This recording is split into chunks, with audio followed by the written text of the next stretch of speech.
Saudara-saudara kekasih dalam Tuhan Yesus, puji Tuhan kita bisa ketemu lagi di dalam acara renungan harian gereja kita. Mari kita berdoa lebih dahulu, mohon Tuhan tolong dan memimpin kita, Roh Kudus membuka hati kita untuk mengerti firman-Nya. Mari kita berdoa. Bapa kami yang ada di dalam surga, terima kasih pada hari ini kami kembali diberi kesempatan untuk mengikuti acara renungan harian gereja kami. Kami mohon Roh Tuhan membuka hati kami supaya kami boleh mengerti firman Tuhan. Pakailah hamba-Mu supaya dia boleh menguraikannya dengan sederhana sehingga kami mengerti kehendak Tuhan dalam kehidupan kami. Terima kasih Tuhan, kami serahkan ini ke dalam tangan kuasa-Mu. Dengarlah doa kami, dalam nama Yesus kami berdoa. Amin. Saudara-saudara sekalian, kita pada saat ini masih di dalam keadaan pandemi virus corona yang belum terselesaikan. Nah, keadaan kita ini memang sedang dalam kesulitan. Oleh sebab itu, saudara sekalian, kita berdoa supaya Tuhan menolong kita, memberi ke kita kekuatan di dalam kesulitan-kesulitan ini. Kita tahu bahwa negara kita, bangsa kita, Indonesia ini sedang menghadapi masalah yang berat ini. Bukan hanya kita di Indonesia, tetapi juga semua manusia di dalam dunia ini. Semuanya juga menghadapi masalah yang sama. Cuma bagi kita Indonesia, karena penduduk kita begitu banyak, 200 juta lebih. Oleh sebab itu masalah yang kita hadapi begitu sulit. Kita tahu pemerintah kita juga berusaha semaksimalnya bagaimana mengatasinya. Oleh sebab itu pemerintah memberi batasan-batasan kepada kita supaya kita mentaatinya sehingga penderita virus corona ini tidak bertambah banyak. Namun karena batasan-batasan ini, mau tidak mau ekonomi kita akan mengalami kesulitan. Terutama bagi saudara-saudara kita yang mempunyai penghasilan yang sedikit, penghasilan yang rendah, kepada mereka-mereka yang bekerja sehari, makan sehari. Tentu hal ini sangat-sangat berat bagi mereka. Oleh sebab itu, pemerintah sekarang menerapkan itu namanya normal baru. Artinya memberi kebebasan yang lebih longgar lagi. Nah, namun ya saudara sekalian, walaupun pemerintah kita memberi normal baru ini, bukan berarti pandemi ini sudah berlalu. Kalau kita melihat laporan-laporan, kita akan melihat bahwa setiap hari penderita pandemi virus corona ini bertambah berapa ratus orang, bahkan sampai hampir 1.000 orang. Tidak kecuali dengan kota kita atau provinsi kita Babel ini.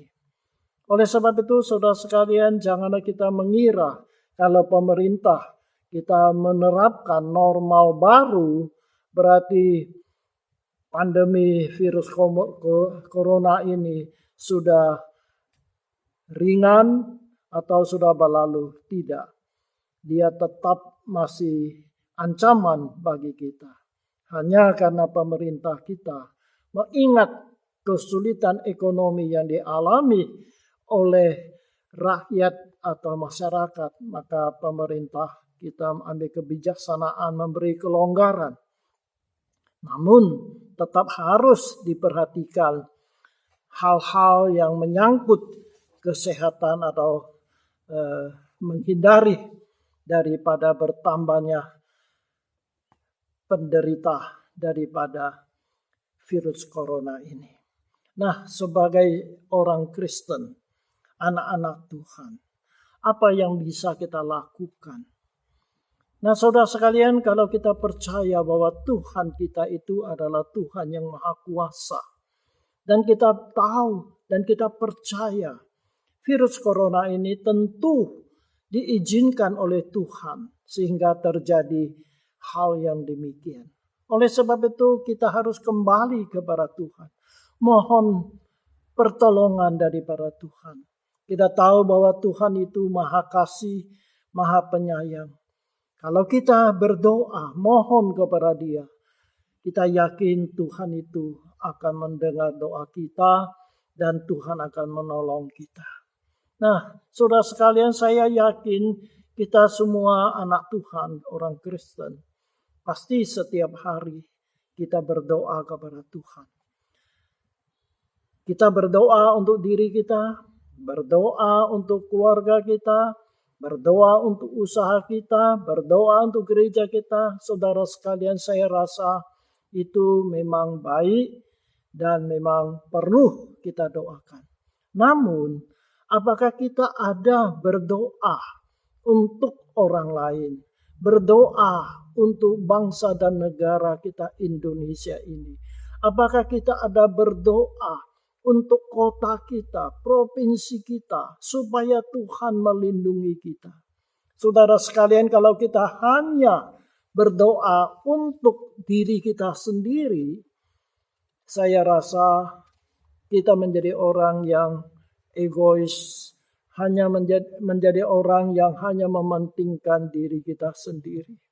Oleh sebab itu Tuhan mengingatkan kita supaya kita berdoa untuk orang lain, untuk pemerintah kita, untuk kota kita.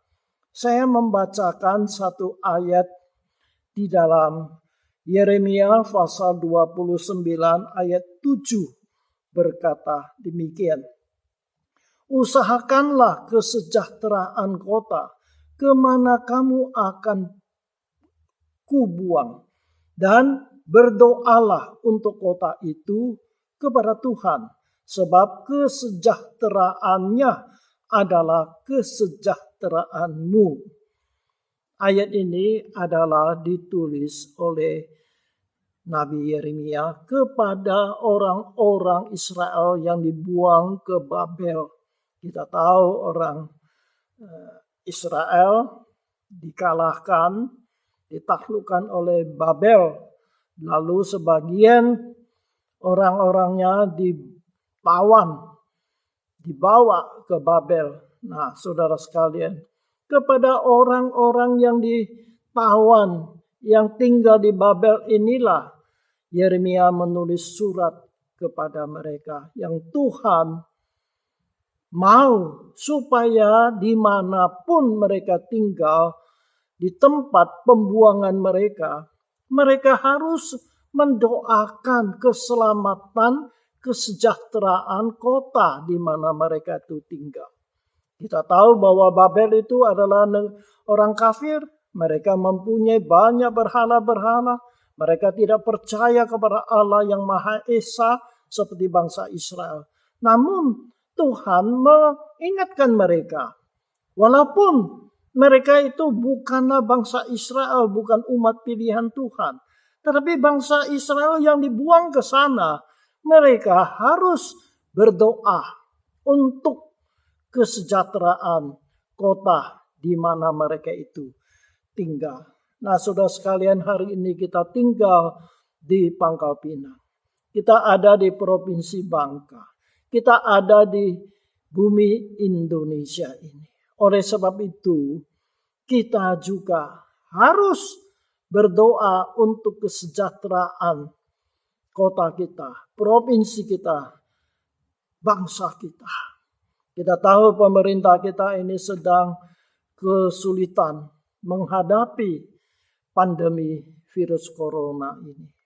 Oleh sebab itu adalah hal yang penting bagi kita sebagai umat Tuhan, orang Kristen, mendoakan kesejahteraan bangsa dan negara kita, Indonesia.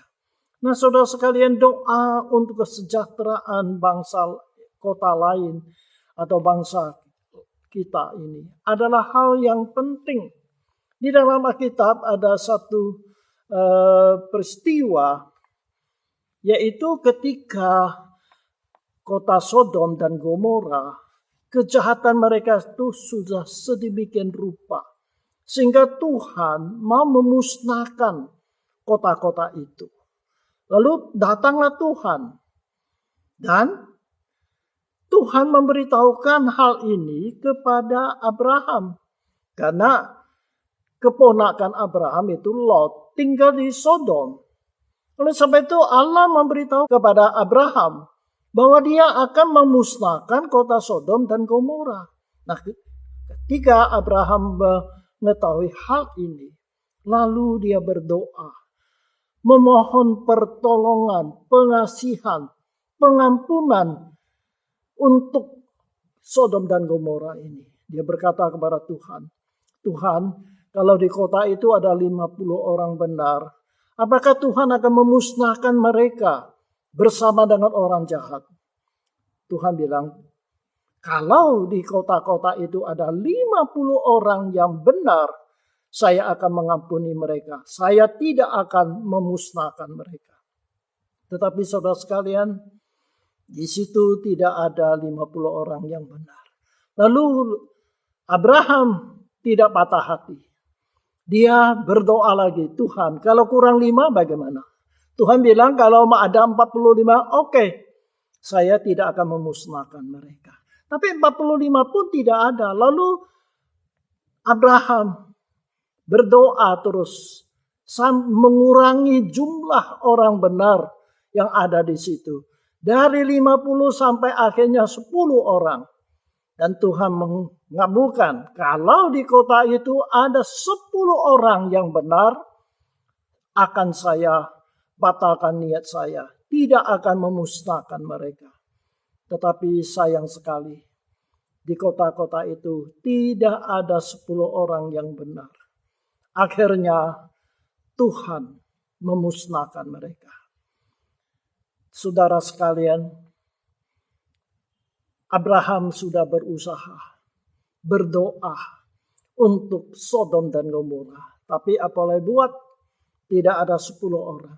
Tetapi apakah doa Abraham itu menjadi sia-sia? Kalau kita baca Alkitab, kita akan menemukan sebenarnya tidak.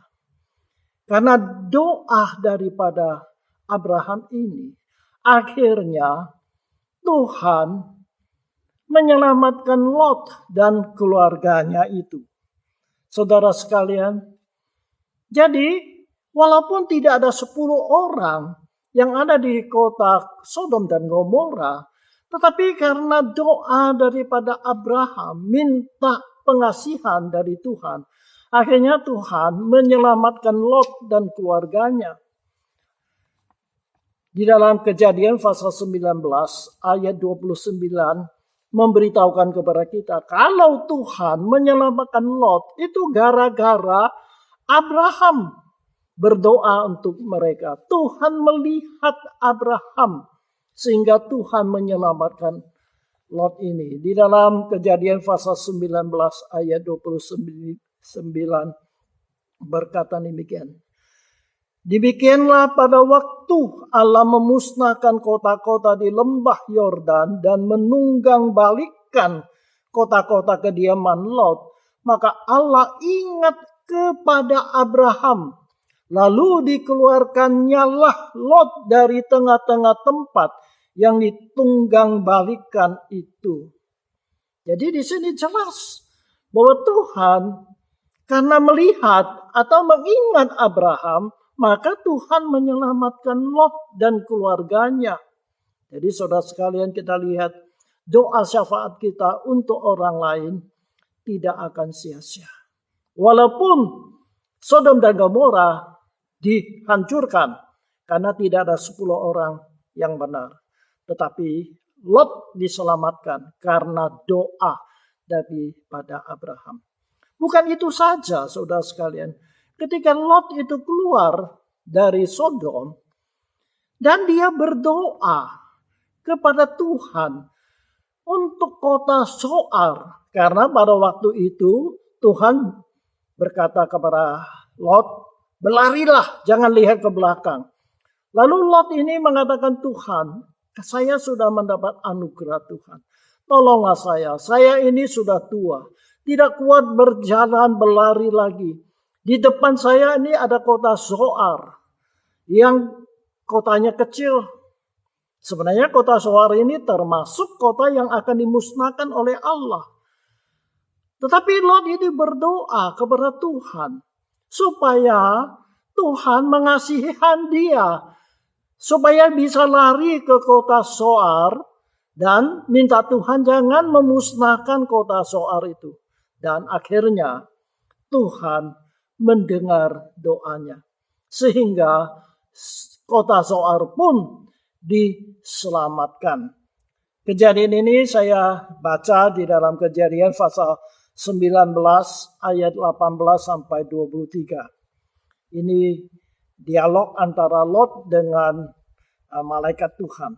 Kata Lot kepada mereka, janganlah kiranya demikian Tuanku, sungguhlah hambamu ini telah dikaruniakan belas kasihan di hadapanmu, dan Tuanku telah berbuat kemurahan besar kepadaku dengan memelihara hidupku. Tetapi jika aku harus lari ke pegunungan, pastilah aku akan tersusul oleh bencana itu, sehingga matilah aku. Sungguhlah kota yang di sana itu cukup dekat kiranya untuk lari ke sana. Kota itu kecil, izinkanlah kiranya aku lari ke sana. Bukankah kota itu kecil? Jika demikian, nyawaku akan terpelihara. Sahut malaikat itu kepadanya, baiklah, dalam hal ini pun permintaanmu akan ku terima dengan baik, yaitu kota yang telah kau sebut itu tidak akan ditunggang balikan. Cepatlah lari ke sana, sebab aku tidak dapat berbuat apa-apa sebelum engkau sampai ke sana. Itulah sebabnya nama kota itu disebut Zoar. Matahari telah terbit menyinari bumi ketika Lot tiba di Zoar. Nah, saudara sekalian, ayat-ayat ini beritahukan kepada kita. Ketika Lot lari menyelamatkan diri, karena Tuhan perintah dia lari ke pegunungan. Tetapi karena pegunungannya jauh, ya, Lot ini juga sudah lanjut usia, akhirnya dia minta Tuhan, biarlah saya lari ke kota Zoar ini, kota yang kecil, dan Tuhan tolong supaya selamatkan saya, supaya Zoar ini jangan dimusnahkan. Gara-gara doa ini, akhirnya Tuhan membebaskan Zoar ini dari hukuman, sehingga selamatlah kota Zoar ini. Jadi saudara sekalian, kita lihat doa Abraham. Walaupun kota Sodom dan Gomora tidak terselamatkan, tapi Tuhan menyelamatkan keluarga Lot. Dan Lot berdoa kepada Tuhan untuk kota Zoar, dan Tuhan mendengar doa dia, sehingga kota Zoar itu tidak ikut dimusnahkan. Nah, saudara sekalian, kita tahu hari ini dunia ini sedang mengalami pandemi virus corona ini. Saya rasa ini adalah suatu kehendak Tuhan, hukuman Tuhan untuk umat manusia. Kenapa? Karena Allah sudah mencipta dunia ini sedemikian rupa, indah, supaya dinikmati oleh semua umat manusia. Tetapi kita lihat apa yang dilakukan oleh manusia dunia ini. Mereka melawan Tuhan, melakukan hal-hal yang tidak berkenan kepada Tuhan, menyakiti hati Tuhan, berbuat suka-suka mereka. Akhirnya bagaimana? Tuhan marah kepada dunia ini, termasuk kita orang Kristen. Kita orang Kristen, walaupun kita sudah diselamatkan, tetapi hidup kita ini apakah berkenan kepada Tuhan? Kita hanya memikirkan diri kita sendiri. Kita hanya memikirkan dunia ini. Apa yang Tuhan mau kita lakukan, kita tidak lakukan. Justru apa yang Tuhan tidak suka kita lakukan, itu yang kita lakukan. Oleh sebab itu, saudara sekalian, saya pikir Tuhan mengizinkan virus corona ini datang menyerang manusia untuk mengingatkan kita. Supaya kita manusia itu bertobat.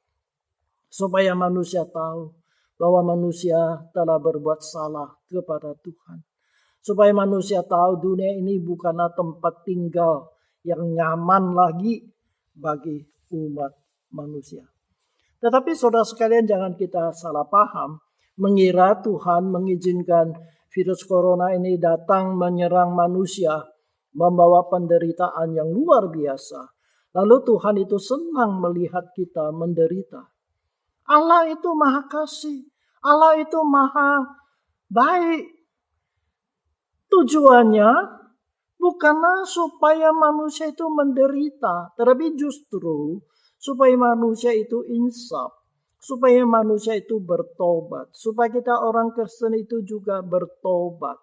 Oleh sebab itu saudara sekalian, mari kita bertobat.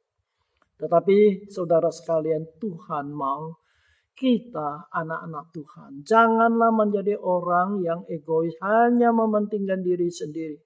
Jangan hanya berdoa untuk kepentingan diri dan keluarga kita saja. Tetapi marilah kita berdoa untuk orang lain. Tuhan mengingatkan kepada bangsa Israel yang ada di kota Babel. Supaya di sana mereka tinggal. Walaupun status mereka sebagai orang buangan, orang tawanan, tetapi mereka harus berdoa untuk keselamatan, untuk kesejahteraan kota Babel.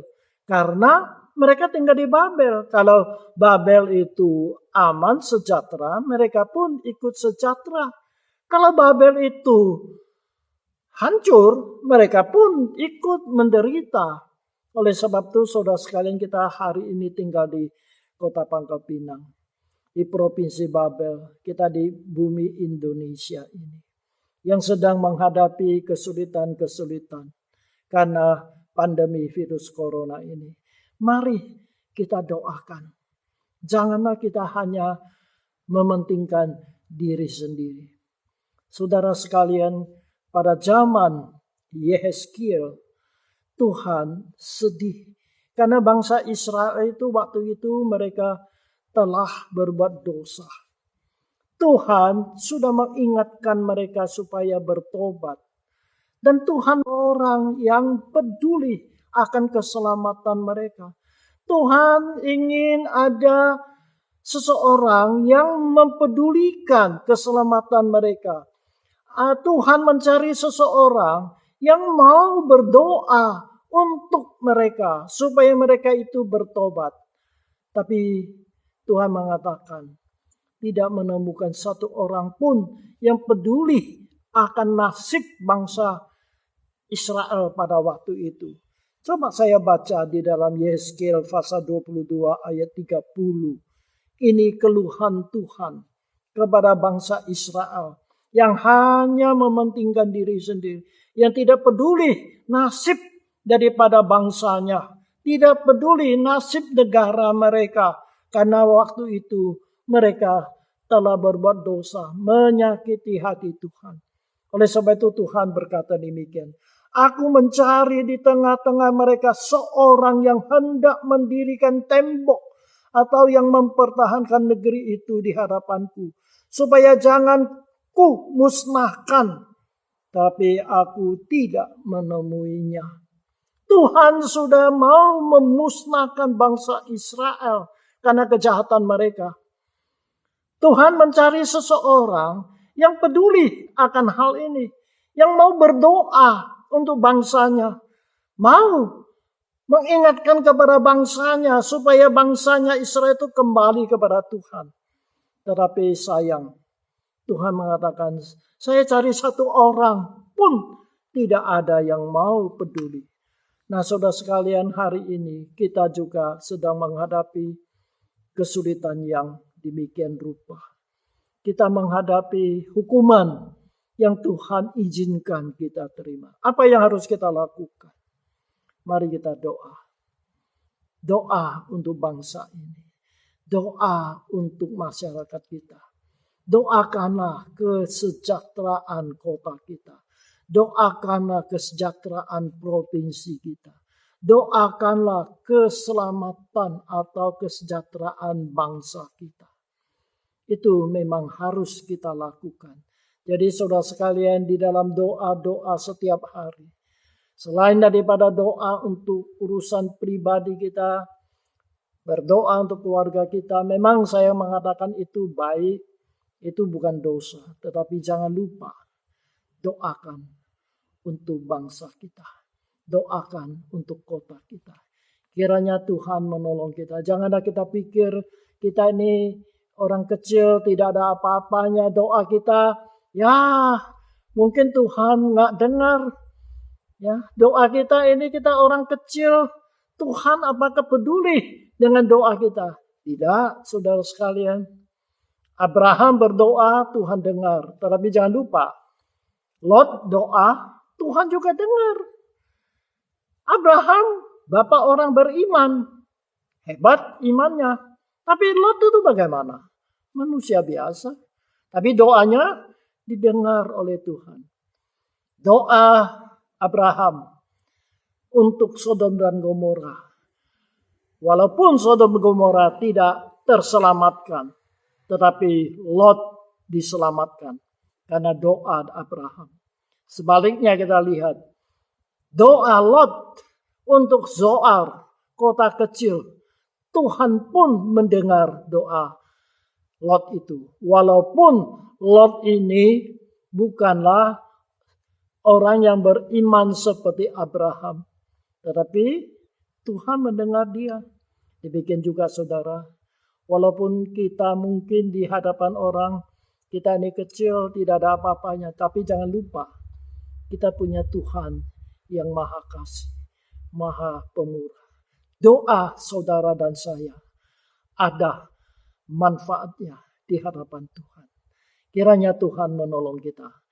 Amin. Mari kita berdoa. Bapa di dalam sorga, kami sedang ada di dalam kesulitan karena penyakit virus corona ini, sehingga seluruh masyarakat kami sedang menderita. Tetapi ya Tuhan, Engkau mencari orang yang peduli akan nasib bangsa kami ini. Oleh sebab itu ya Tuhan, tolong kami. Walaupun kami adalah orang yang kecil, tidak ada apa-apanya. Tetapi Tuhan, Engkau tidak menghina kami.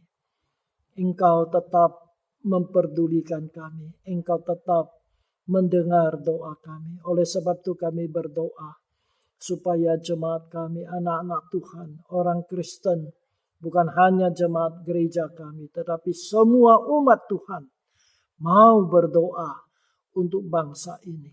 Kami percaya kalau kami bersama-sama berdoa, Tuhan, Engkau akan mendengarkannya. Terima kasih Tuhan.